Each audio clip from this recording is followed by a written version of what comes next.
కావ్య అప్పు కలిసి ఇంకా అసలు ఈ దోషనైతే పట్టుకొని వచ్చి రావడంతో ఇంక మొత్తం నిజమైతే చెప్పేస్తారు.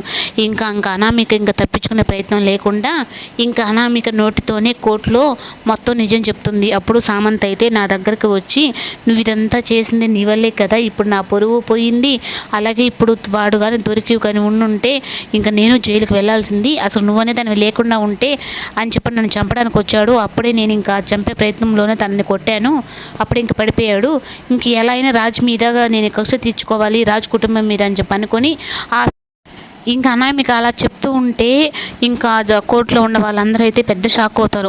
అసలుకి కోర్టులో ఉన్న లాయర్లు కానీ అలాగే జడ్జి కానీ నువ్వు చూసేదానికి సైలెంట్గా ఉన్నావు, ఇన్ని చేస్తున్నావంటే అప్పుడు ఇంకా రాజు తరపున ఉన్న లాయర్ కూడా అయితే ఇదివరకు కూడా కళ్యాణ్ విషయంలో కూడా ఇలాగే చేసింది సార్, నేను అదే చెప్పాను మీకు అని చెప్పనని అంటాడు. అప్పుడు ఇంకా కోర్టే తనకి 14 సంవత్సరాల జైలు శిక్ష అని చెప్పని చెప్తుంది.